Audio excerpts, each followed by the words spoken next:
and welcome to this week's market update for December 11th of 2017. My name is Adam Straseske. Here's our agenda. We're going to go over the broad market, bull bear market territory, correction risk, the stage of the S&P 500, and then finally get into the operating plan. Indexes we like, closed indexes, which are none right now, or this past week none, and then possible indexes. As far as being in bear market territory, we're not even close. The S&P 500 and the All-World ex-USA Index are greatly outpacing Treasuries on a 12-month rolling basis. S&P 500 has picked up lately and is starting to outstrengthen the All-World ex-USA Index, so we're watching that really closely. But overall, both of them look much better than Treasuries right now, so we're not even close to bear market territory. When it comes to correction risk, breadth has picked up with price, and that's what you want to see. Last week we were at the high. We did see a more sideways movement this past week, up 0.35%, not much, but basically sideways. And so now what we're going to watch for is if the S&P in fact does make another high, we'll want to see breadth make a new high as well, or at least get into an overbought, a strong overbought territory would be best. Similar to how what happened back here, it looks like in October, market made a new high. Breadth was extremely overbought. That's actually bullish for the market. So we'll see if it can do it this week, if the S&P can in fact make a new high, and then whether or not breadth will follow. As far as the stage of the S&P 500, we're still in this broad bull channel.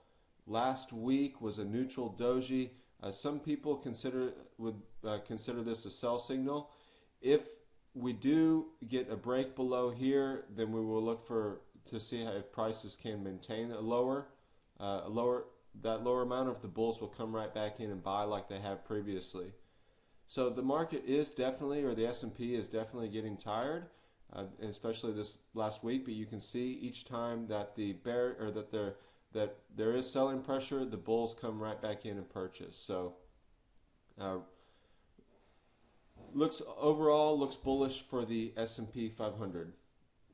And here's our jumping into our operating plan. We still like preferreds for our high yielder, and then the MSC All World ex-USA Index for our monthly trend, and then here are all of our weekly swings. We've got quite a few of them, and no scalps right now.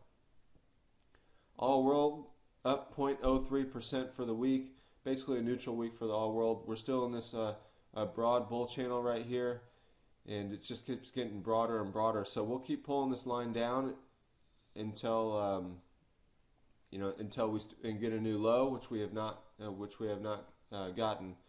So looks good for the monthly trender, and we'll be bullish on this until one of two things happen: either it gets below the 50% retracement, or 12-month Treasuries start to outpace it along with the S&P 500.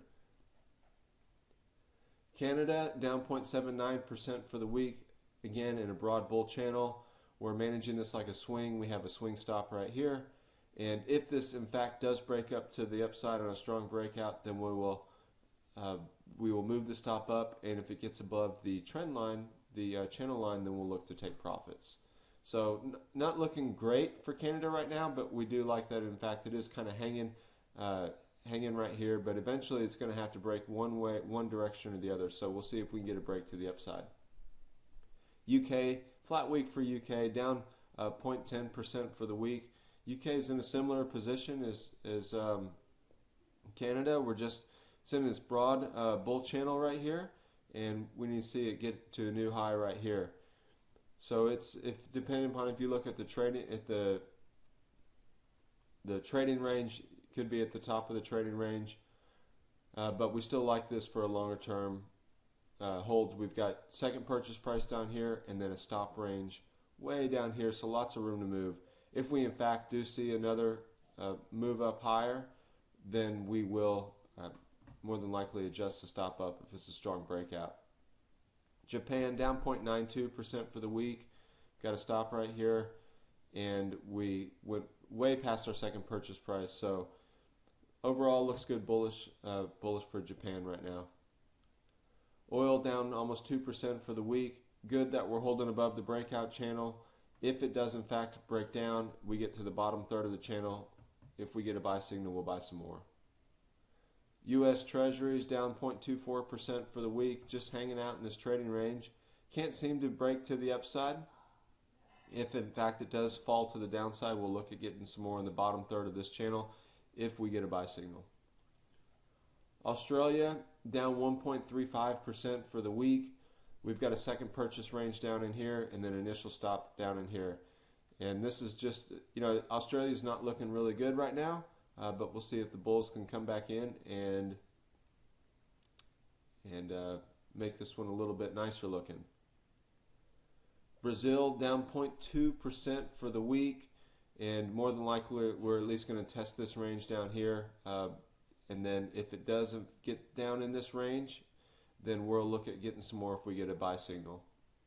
So it doesn't look really good for Brazil as far as the short term goes, because we did see this purchase price did not work, and so now we're going to look for what's called a high 2, so it would be a second bump above one of the previous week's candles. So we'll see if we can get it this week.